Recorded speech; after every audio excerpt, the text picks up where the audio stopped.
reparations was something that we would be pushing for. And in 2024, we actually submitted a proposal to the administration. And the feedback we got in the summer of 2024 was that given Maryland's budget crisis, they didn't want to commit. And the policy we laid forward wasn't a study. We included certain revenue opportunities that would fund a reparations program, expanding on some of the stuff that we'd already done here in Maryland with the establishment of the Community Repair and Reinvestment Fund. So we had put forward like concrete examples of policies that would have resulted in redress as a start. And we were told that because of the budget crisis that he didn't want to commit additional resources given the situation of the state budget. So then we worked, with the Legislative Black Caucus on a bill.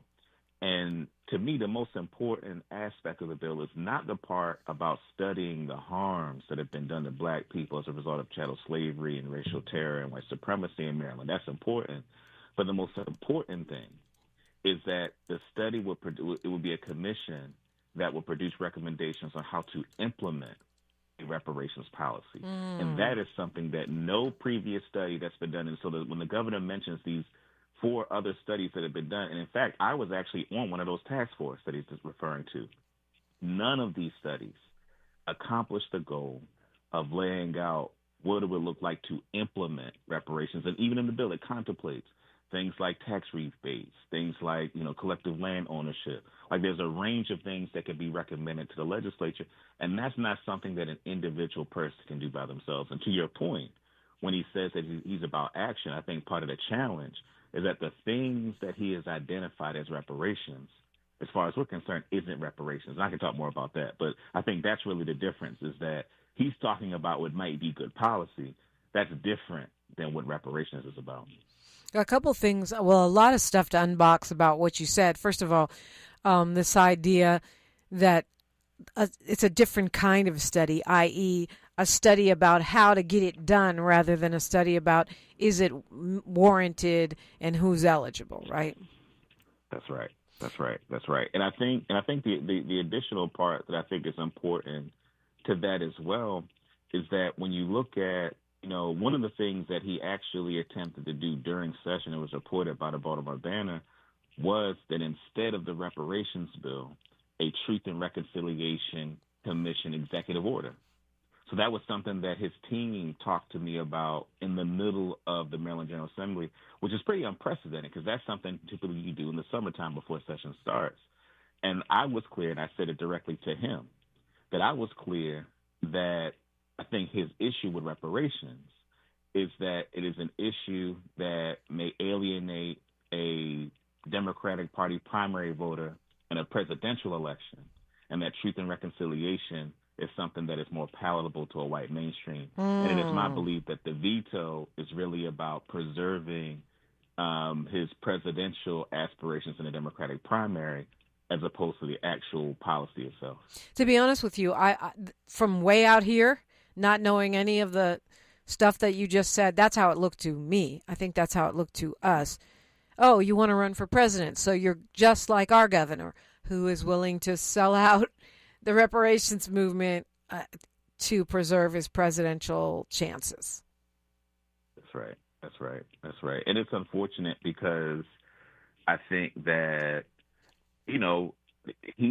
the governor is someone who, and I knew him before he was governor.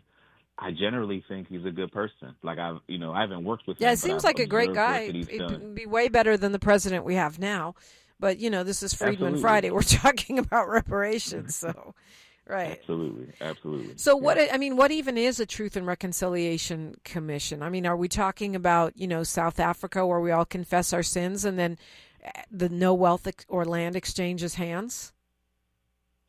Yeah, I mean, and that was one of the things that I raised with someone on his team, where I asked the question, especially, most people, when you hear Truth and Reconciliation, you think of South Africa. Right. And you think about the fact that, as you stated, there was no transfer of land or wealth. I think it's about 80% of the land in South Africa is owned by white folks still. Right? Yeah, and they own all of the business wealth. I was there a couple of years ago, and it's actually quite stunning that you can have black people running the government, but the government is run by the corporate class that owns everything. It's a very strong argument against a truth and reconciliation without reparation. Exactly. And so, again, I think that now, a couple of things that the governor has said as reparations that I want to just debunk for a second, yes. For your listeners. One of the things that he touts is the mass pardons. So he issued mass pardons on folks with misdemeanor cannabis charges, right? And he issued about 175,000 mass pardons. He touts it as the kind of largest mass pardon in the history of the country. There are two particular challenges with that. The first is that three really. The first is that a pardon doesn't remove it off of your record. It just says that the governor says that it shouldn't have been a crime when it was a crime. It doesn't give you back the years or days that you lost. It doesn't give you back the earning potential that you lost. Right. And it's still on your record, right? So if an employer has an issue with it, they see the part, but it's still on your record. It's also duplicative of what the legislature did 2 years prior, where the legislature actually created an opportunity for people with cannabis possession charges to have their records expunged. So that was something that the legislature had already done. They also established a procedure where if a person who is incarcerated, for whom their sentence has to do with cannabis possession charges, that an opportunity for resentencing, right, in light of the fact that cannabis had, become recreationally legal in the state of Maryland. And so there's a way that even that policy is an example of really a showpiece, right? It's one of the things that I think the Democratic Party does so well, right, is that they're able to make these gestures to appear to really be advocates for justice with not actually being disruptive to the political system. And one of the things that we actually worked on was a piece of legislation that would have prohibited the use of the odor of cannabis as the basis for a stop and search, because, in Maryland, cannabis was recreationally legalized. And so, we had a fight. We had an uphill battle against the prosecutors all around the country. Around the state. They were trying to stop this bill from passing. It was the last bill to pass during that Maryland General Assembly. And when it was put to the governor let it go into effect without signing it. And so so for me, it's an example of, the law enforcement establishment was against that bill, right? And he let it go into effect without signing it. The mass pardons is easier than actually having to fight the law enforcement establishment. So that's just an example. Like, he's using that as the example of reparations, when in fact it's really a showpiece to get the credit for criminal justice reform without actually doing the hard fights that would be more impactful for our community. And it's great. I love the mass pardons, but it is not reparations. I just don't see. Right. I don't even see a legitimate argument that is reparations. We're talking with Dayvon Love, and we will continue our conversation. It's a comprehensive conversation on reparations every Friday, Freedman Friday, on KBLA Talk 1580. She's reclaiming her time on KBLA Talk 1580. More First Things First with Dominique DePrima when we come forward. Thanks for starting your morning off with a voice that speaks truth to power and the powerless, getting to the heart of what matters most in our community. This is where authentic conversation meets real action. From breaking news and politics to culture and community solutions. This is where you hear perspectives you won't hear anywhere else. This is where we come together, get informed, and make change happen. You're inside First Things First with Dominique DePrima on KBLA Talk 1580. Good morning, sunshine. You make my day. All the women who independent, throw your hands up at me. This March, we're turning up the volume on the women who changed everything. KBLA Talk 1580 is proud to celebrate Women's History Month, honoring the trailblazers, truth tellers, and game changers who shaped our world, our culture, and our community. From the freedom fighters to the firsts, from the boardroom to the front lines, from the unsung to the unforgettable. All month long, we're celebrating the stories, the voices, and the conversations that remind us that women, Black women, have always led the way. Don't miss a moment. This is our moment. This is our story. Stay tuned to KBLA Talk 1580, Los Angeles' home for the conversations that matter. I'm your girl, you're my girl. We your girls, we want you to know that we love you. Are you drowning in IRS tax debt? Angela was. She called Civic Tax Relief and saved over $80,000. Felicia was having health problems, got behind on her taxes, interest and penalties were adding up. She called Civic Tax Relief and saved over $15,000. Civic Tax Relief is a professional tax negotiation firm that can protect you from the IRS. If you're getting collection letters, call Civic Tax Relief for a free consultation. They will go to work helping you discover all the relief programs you may qualify for free. James owed the IRS $37,000. Civic Tax Relief represented him against the IRS, and by the time everything was completed, he did not owe the IRS anything. If you are in trouble with the IRS, call Civic Tax Relief for your free consultation now. 800-200-2257. 800-200-2257. Get a free consultation and real tax relief. Call 800-200-2257. 800-200-2257. The conversation continues right now with Dominic DePrima on First Things First. And it's a conversation with Dayvon Lev, a reparations activist out of Baltimore, Director of Public Policy, the group Leaders of a Beautiful Struggle. And so we were discussing, where you are there in Maryland. Now, to be clear, the city of Maryland has a reparations commission, right? You were trying to take it to the state level. So there are two separate related efforts. So it's an effort that we worked on in 2022 that used cannabis proceeds from recreational cannabis to establish a statewide community repair reinvestment fund that required each jurisdiction to figure out how they use their portion of those dollars. And in Baltimore, we did establish a Baltimore Reinvestment and Reparations Commission specifically for the war on drugs, right? So that was what that was in 2022. The bill we're talking about now is a piece of legislation that was a legislative Black Caucus priority to establish a statewide commission on studying how to implement reparations policy in Maryland. So they're related, but they're separate in terms of what those initiatives were.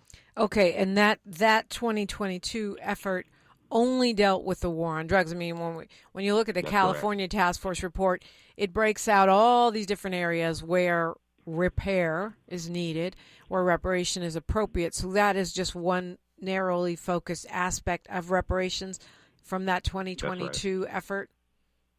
That's correct. And currently there's a commission. We're in the process of implementation.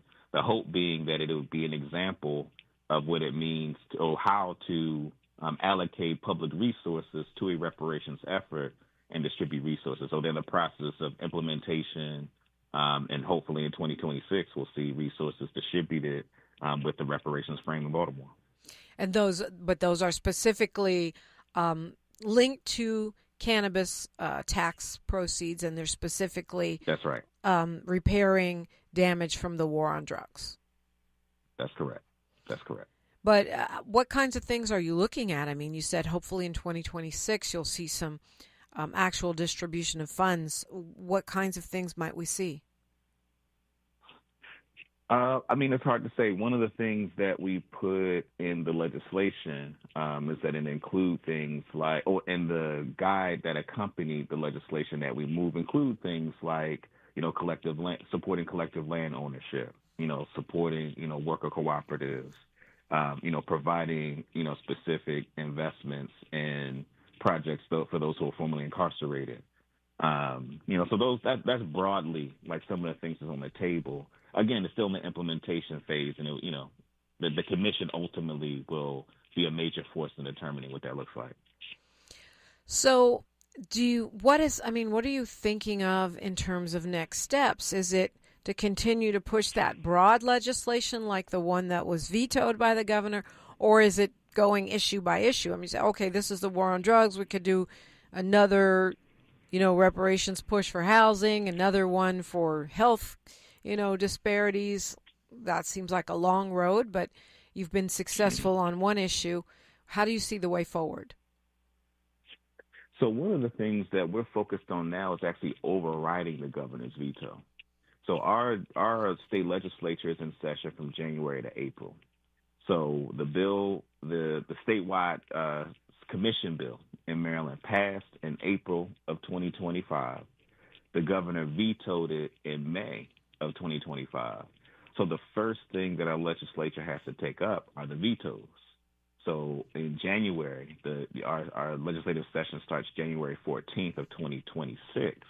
And so that is when there'll be an opportunity for the legislature to override the veto. So we've been actually working on, urging and pressuring elected officials and educating the community to pressure their representatives to urge them to support overriding the veto. And I want to give a big shout out and credit to the Legislative Black Caucus of Maryland, who for months has called for overriding the veto publicly and is urging, their colleagues when it comes up for a vote to override the veto. So that means, right. So that's the work that we're working on. Yeah. So that means right now you're doing lobbying, you're doing, That's right. Anything, I guess, public education and mobilization to pressure lawmakers into overturning that veto. That's correct. I mean, and again, with leadership from the Black Caucus. And I think, I think our prospects are good. I think the governor is doing the best that he can to try to block it. But I feel good. And as many people reach out, and put, public pressure, the more chances that gives us of a successful override. So you say he's lobbying behind the scenes to block it because he thinks it would be a bad look for him to have his veto being overridden. Is that why? Or is it because because that to me makes it seem like you're just against reparations. If you were to leave it alone and sit back and just, they overrode my veto, what can I do? Yeah. It's hard.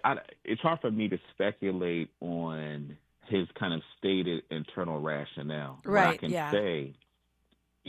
I can say is that I know that he's still engaged in deal making to try as best as he can to block the override. I know it's something that's really important to him to try to block it. And I think that he probably bristles at the fact that folks like myself attribute the veto to a political calculus, though to your point, I think most people, even people that know him, I think attribute it to that.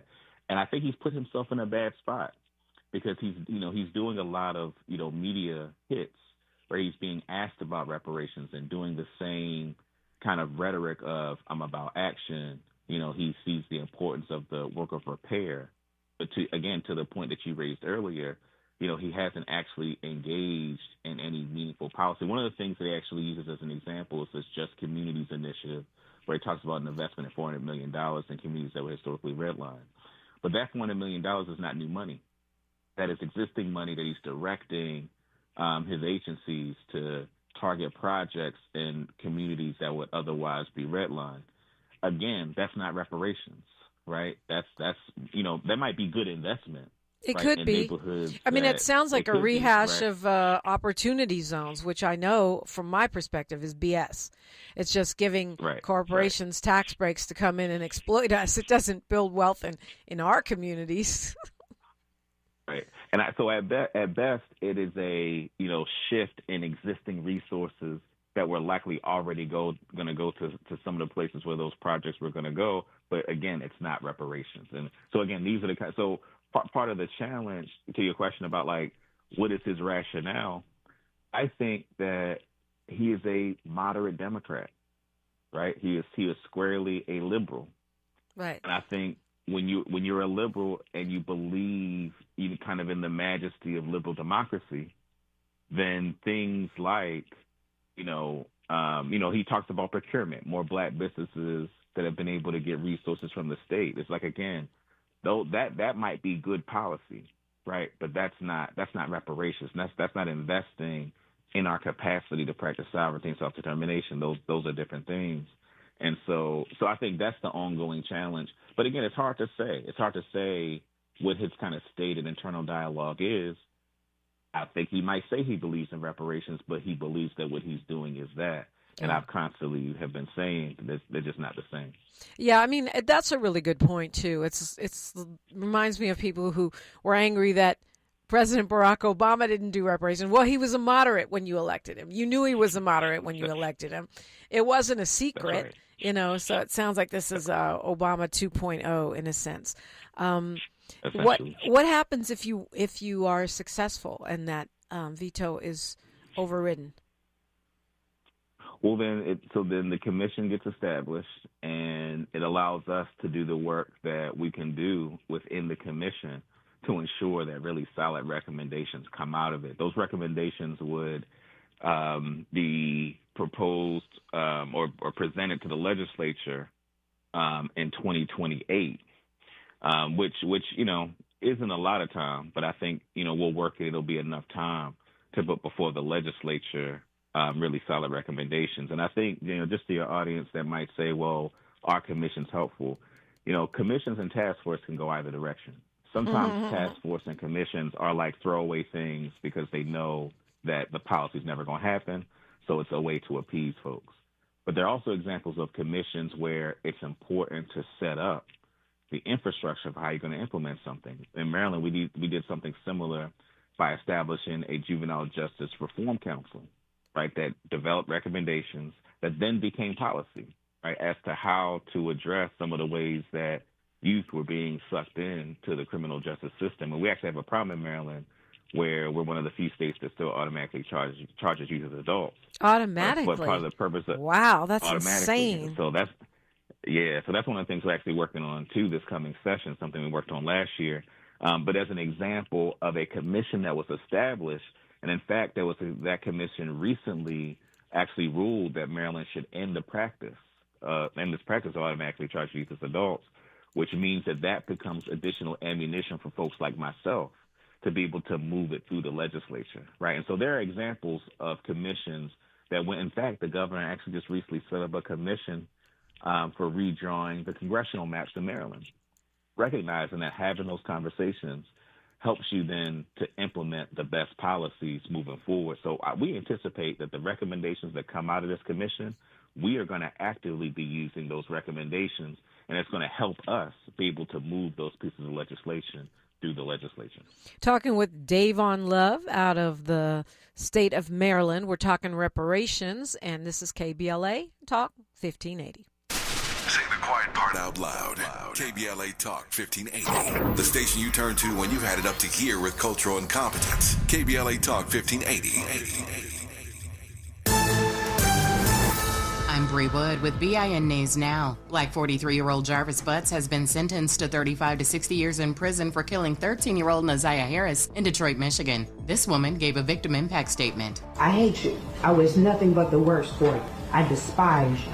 He pleaded guilty to multiple charges last month. Family members delivered emotional statements, and Butts admitted to dumping Harris's body, which has never been found.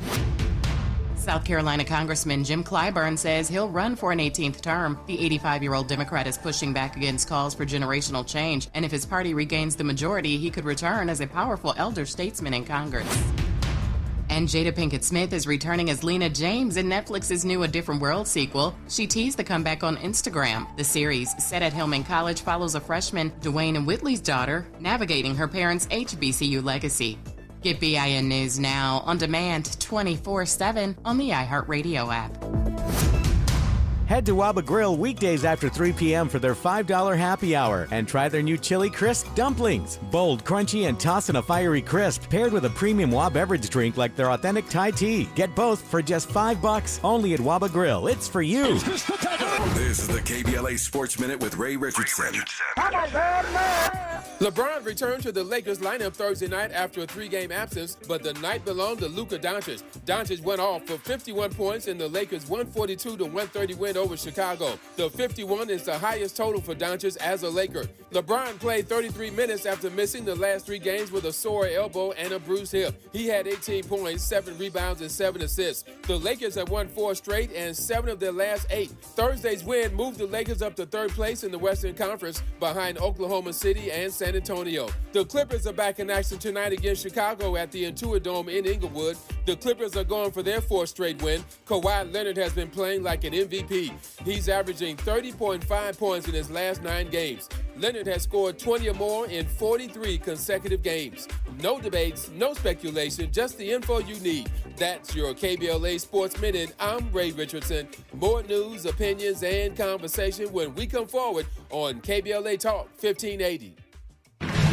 Warning, evacuation in progress. Leave the building. It's a total takeover. That's what I want. On Friday, March 27th, KBLA Talk 1580 belongs to the women. Are you ready? All day long, from 6 in the morning to midnight, the mic belongs to powerful, accomplished women, and we are not letting go. Nothing but the voices of women who inspire, challenge, and move us forward. It's the women of KBLA Talk 1580, sun up to sundown. I'm Dominique DePrima, and I'll anchor the day with a 3-hour live panel from 6 a.m. to 9 a.m. on the state of black women in LA, followed by women talking to women all day long about the issues that matter most. Our hosts for the day include Jill Monroe, Adrian Shropshire, Dr. Melina Abdullah, Angela Reddick-Wright, Raquel Graham, Angelique Francis, Tasha Thomas, Dr. Shalonda Crawford, Dion Raymond, and featuring special guest hosts Santita Jackson and Amanda Seals. This is Women's History Month, and we're not just celebrating it, we're amplifying it. Join us Friday, March 27th on KBLA Talk 1580, where women take over all day, all night. Stay tuned to KBLA Talk 1580 and all of our socials for the rundown. You don't want to miss a single word. And happy Women's History Month from all of us at KBLA Talk 1580. To my ladies, I'll show you know how to work that. Go. You are the bomb.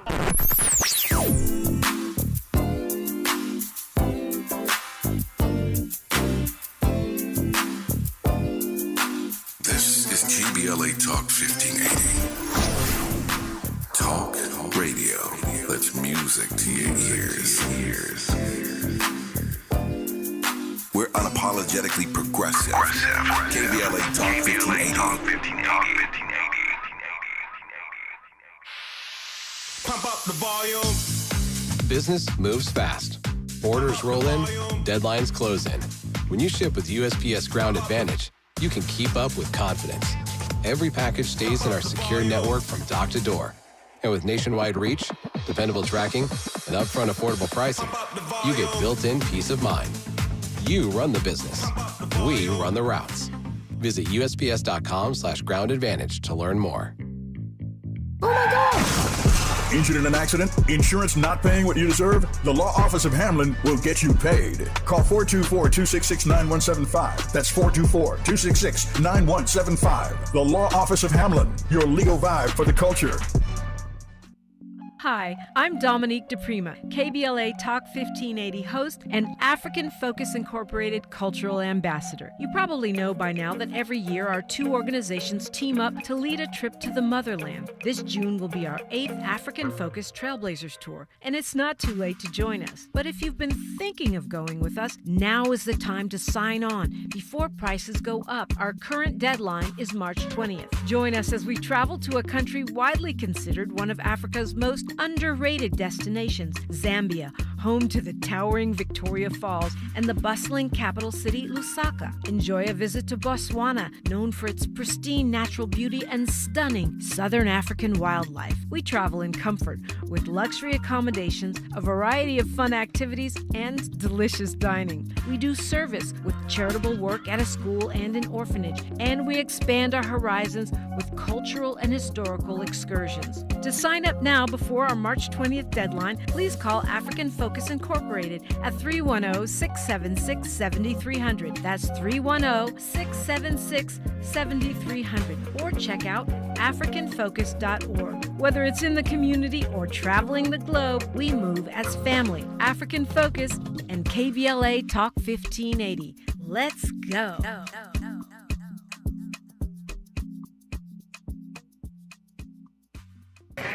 We knew you'd stick around. This is LA's home for progressive talk radio. Welcome back to KBLA Talk 1580. And it's winter, it's holiday season, Kwanzaa, Xmas, and all that good stuff. Well, Metro is spreading a little holiday cheer across Los Angeles. The city's got festivals and parades and lights everywhere, loving that. Well, now Metro and MetroLink have partnered to offer a special gift to the community. They're free rides on a MetroLink Holiday Express train from Union Station. Now, you can only get these, you can only win these, you can't buy them, you can't just show up. And we have a pair of tickets for you. It's a ride all around town with Mr. and Mrs. Claus. It's a festively decorated train with cheerful carolers, treats and snacks. and interactive experiences. What a great way to spend a morning. If you have kids or elders that want something fun and festive to do for the holiday, we've got a pair of tickets right now, courtesy of KBLA and LA Metro and Metrolink at 800-920-1580, 800-920-1580. Of course, it is Freedman Friday. We are talking reparations. The idea is to make sure that we have as much information as possible. Our guest, Dayvon Lev, is the Director of Public Policy for Leaders of a Beautiful Struggle. I really am fascinated to hear all the different angles that you guys are taking in the state of Maryland and the city of Baltimore to get at reparations. And at the same time, you have all these, okay, you can have a single issue fund or commission, you can have a statewide, a citywide, they're interacting with each other, but at the same time holding the line on what is reparations and what is not. Yeah, one of the things that I feel like it's happened over the past few years is that with reparations becoming something that is getting more mainstream traction, you have people talking about reparations in ways that are disconnected from its kind of ideological and movement history genealogy.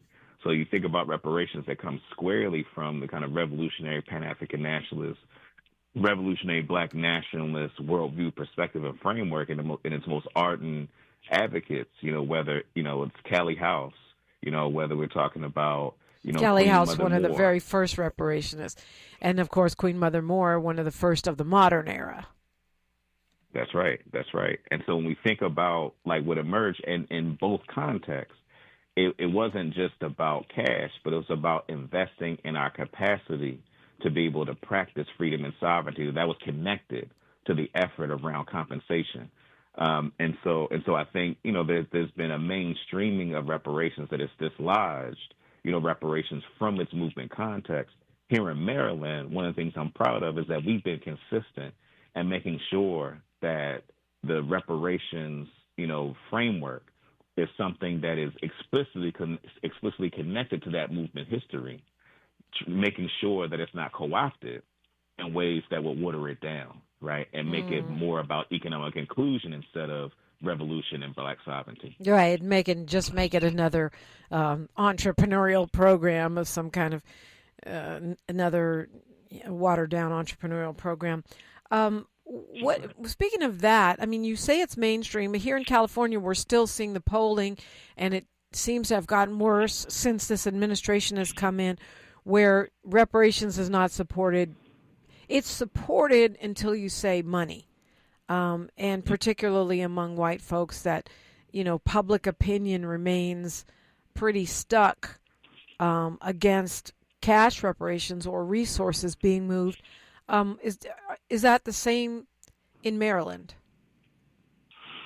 Well, Maryland is interesting because, Maryland's Black population is at about 30%. Its Latino population is probably around 14%. So the rank and file of the Democratic Party in Maryland, is Black and brown. And I think that's a part of why the past three cycles, even though it wasn't successful, there were three straight Black Democratic nominees for governor here in Maryland, right? Because I think the electorate is such where, it makes that almost a necessity for a Democratic nominee for governor. And so I think, in Maryland, with the rank and file being of the party that has a supermajority being, folks of color, it has created a context where I think reparations as a concept is more viable.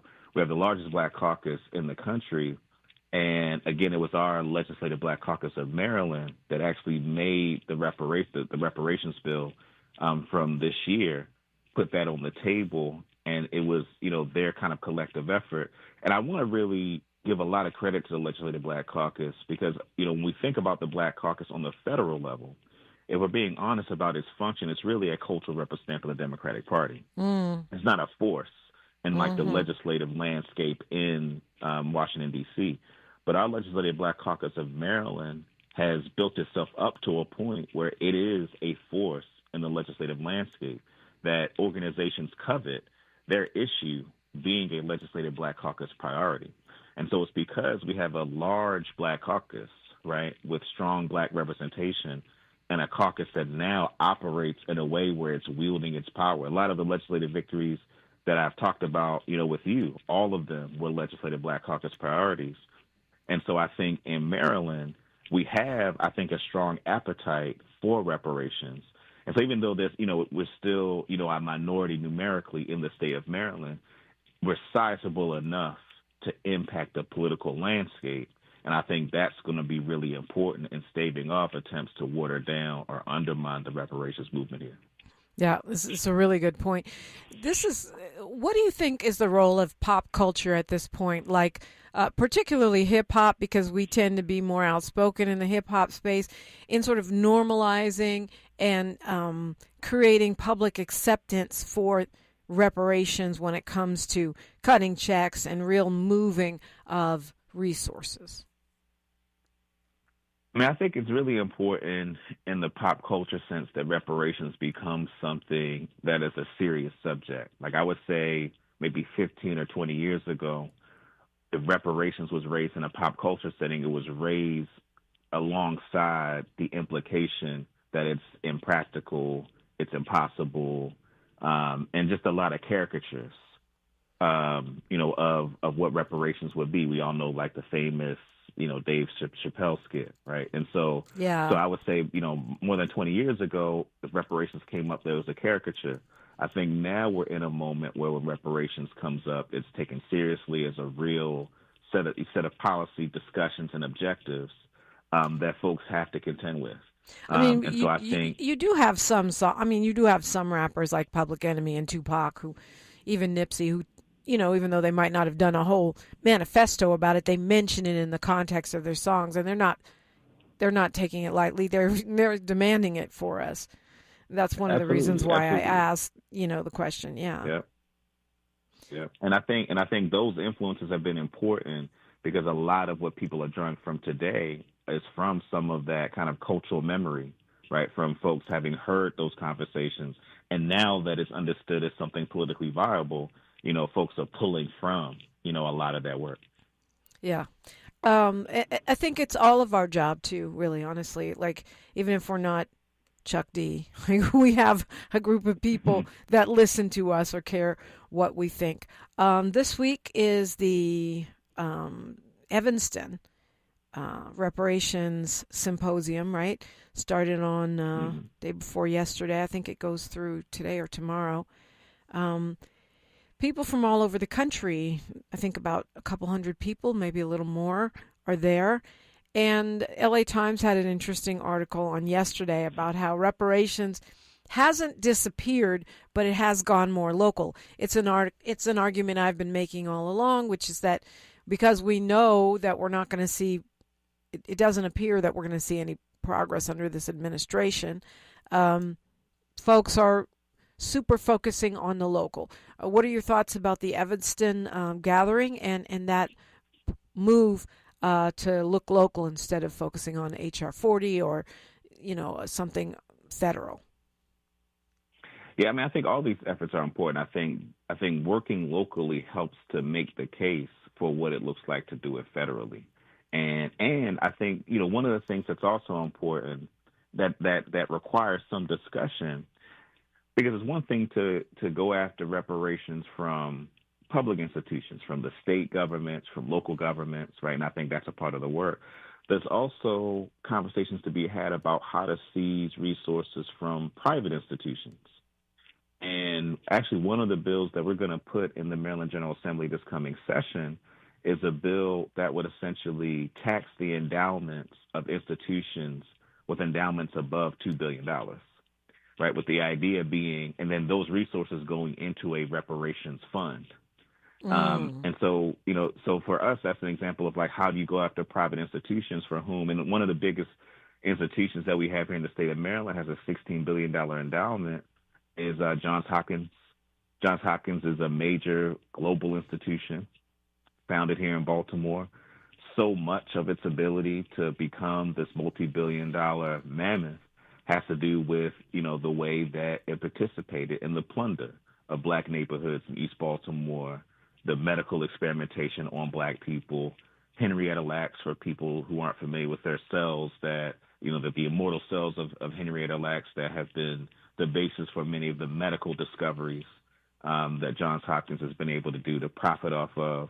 And so, as black folks, we need to seize resources from private institutions and develop legislative mechanisms to do so. And so doing that locally provides the basis for then developing a really tight set of proposals, whether H.R. 40 passes and it's a part of a study, these local commissions, these local efforts help to form the basis to be precise about what it would look like on the federal level. Yeah, I also feel like they help normalize, back to this conversation about whether it's hip hop or pop culture, as you said, the comedians of the world who could circle back now that it's a legit, seen as a legit issue. It's always been a legit issue. But Dick Gregory was the one that used to tell me the real work right now is normalizing reparations. And part of that to me is the fact that we've paid reparations to all kinds of groups in this country, not just the Japanese, all kinds of groups. And it only becomes a problem for some reason when you talk about reparations for black Americans, freedmen, whatever you want to call us, descendants of enslaved, ADOS, DDoS, DOBUS, whatever it is. Apparently, we're the only ones y'all don't want to pay. Yeah, and one of the things that I think forms the basis of that anxiety, I had a recent conversation with some conservatives, and their belief, and it's a tacit belief, that the project of European domination of the world, for them, was about lifting black people out of the darkness, that they believed that black people had nothing virtually before they came into world history. Right. They're ignorant, in other words. Exactly. And that belief is so foundational. Yeah. Because if you believe that people of African descent had no history, culture, civilization, then it is a rational belief to think then enslavement is a benefit to African people. Like, that is their logic and rationale. That's a profound point. For me, because they think that slavery was an upgrade for us compared to what we had before, and do not acknowledge the fact that we are the foundation of world civilization. Mathematics, medicine, agriculture, architecture. I mean, it all comes out of ancient Kemet. Egypt, which is Africa. So, that's a really good point. That if you can't acknowledge that we had anything, then you can't acknowledge that you took anything away. Exactly. It's offensive to their vision of the world. Dayvon Love is our guest, but you know what? People's worldviews change all the time, and we're finna do that. It's a Freedman Friday on KBLA Talk 1580. More of First Things First with Dominic DePrima when we come forward. He's the son of a school teacher and Navy veteran who built a company worth billions and walked away from it. Tom Steyer, pledging to give away half of everything he earned to charity and fight for Californians. So when out-of-state corporations weren't paying their fair share of taxes, Tom Steyer led the fight for Prop 39 and won, earning California billions of dollars for our schools. Tom took on Big Oil to stop them polluting our air and water and smash them. Tom fought for free school lunches so no child goes hungry. Tom Steyer, strong enough to take on the special interests crushing us with the cost of living. As governor, Tom will stop Wall Street from buying up middle-class homes, lower utility rates by 25%, and ban corporate PAC money from our politics. Other politicians talk. Tom Steyer gets it done. Ad paid for by Steyer for Governor 2026. Los Angeles, our homes are more than property, they're legacy. Right now, one of the largest wealth transfers in history is happening through real estate, and too many homeowners in our community are losing hard-earned equity. Donald L. Bishop Jr., associate broker with Coldwell Banker Realty, is committed to protecting families' equity through integrity and transparency. With over 20 years of real estate experience, he represents sellers, buyers, and especially seniors. Call 323-401-4126. Live well with Donald L. Bishop Jr., Cal Bree number 019-77035. Getting around LA doesn't have to cost a lot. Metro has fares that fit every budget. 20 free rides for qualified riders through the Life Fare program. Free passes for students with GoPass and affordable options for everyone in between. Wherever you're going, Metro's got you covered. Visit metro.net/fare programs. Heard any other talk radio lately that sounds anything like this? We didn't think so. You're listening to Unapologetically Progressive, KBLA Talk 1580. Talking with Dayvon Lev, I was mentioning that the Evanston, I believe it's the last day of that symposium on reparations. I like to point it out, though, because a couple hundred, 250, they're saying people gathering in Evanston to talk reparations is significant. Here on the West Coast, the city of Santa Monica reached a settlement with the descendants of Silas White, a black man who was trying to open something called the Ebony Beach Club. He had actually already reached an agreement, a real estate agreement, had made a payment, and the city of Santa Monica now doing a $350,000 payment to the Connie White, who is the descendant of Silas White. They are looking at establishing a fund. They've got $3.5 million from some grant that they had from the Rand Corporation, I believe, that they're going to be looking at how they can implement that in the city. It's a small but super expensive beachside city. Do these kinds of victories help you in Maryland, Dayvon Lev? I think they help because I think one of the challenges with reparations advocacy is that for so many people, the concept of reparations requires like white folks to get on board, as opposed to recognizing that what is necessary is for us as a people to be organized on the basis of strength and power and be able to use the variety of tools at our disposal to advance the policy itself. And so for some people, it's abstract, it's far-fetched. And so these, kinds of settlements and examples where folks are being compensated helps to provide, in some ways, like the confidence and kind of proof of concept for people to see that it's possible. And I think when people have a sense that something's possible, people are more emphatic about their support, and that can generate the support for other initiatives. So those are examples that are important for the work that I do. Yeah, and I would also add, just for the record, that they've named a section of a street after Silas White, and they're also establishing an exhibit in the city's main library. So, it is cut the check, but as we often say, there's more to it. Dayvon Lev, what strategies or tactics have been most effective for you in your fight for reparations in Baltimore and in the state of Maryland? I mean, one of the things that I'm most proud of, when we founded LBS, one of the things, we have an explicitly revolutionary Pan-African nationalist perspective, and people would often say, you're going to have to tone down that black stuff. And one of the things, they say you have to eventually, like, quote unquote, grow up. And one of the things that I'm most proud of is that we've been able to maintain our perspective and commitment to that worldview, but also be effective. And that's because of the nature of the theory of change that we use. That, our approach to advocacy isn't about getting people with proximity to white institutions and mainstream society to approve of what we do.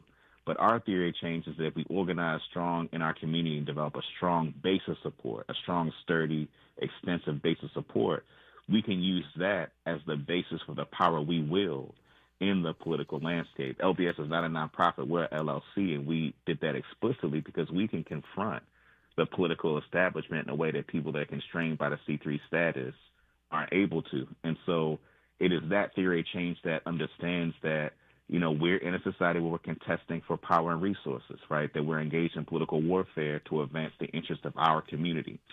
And so that, as our theory of change, is what has allowed us to be able to accomplish, many of the things that, we've talked about, this morning. And I think that's a really strong lesson to show black people that we can win on our own terms, right? We don't need to be dependent on sponsorship from folks, right? If people want to help, they can help. But the power comes from our community, not in like an after-school special kind of way, but like in a real, like that is where our power really comes from. And that has been the basis for our ability to do what we've been able to do. Yeah, it reminds me of my friend, the late Bo Taylor, who founded Unity One. gang peace organization here in L.A. He insisted that it was going to be an LLC. He didn't want to be a nonprofit. And I think that's really interesting right now in Trump's America, where he has explicitly said he's going to go after nonprofits that he considers counter to his agenda and take away our ability to raise money. But he certainly couldn't do that to you, apparently. That's right. And that has actually been a huge benefit. That's because people have tried. Some people who didn't know we were nonprofits have asked legislators, like, who's on their board, right? We've actually worked with folks on other issues where it was controversial in our legislature, and in working with organizations that are nonprofits, and legislators attempt to call their boards to try to get them and threaten them in terms of access to resources or access, to those conversations. But when your business model is about being independent and self-sufficient, we have a business model that, again, relies really on our base of support from the community. And so that allows us to say whatever we want to say, right, in ways that other people feel constrained. That's wild. Okay, well, tell us how we can support the work. We've got a minute.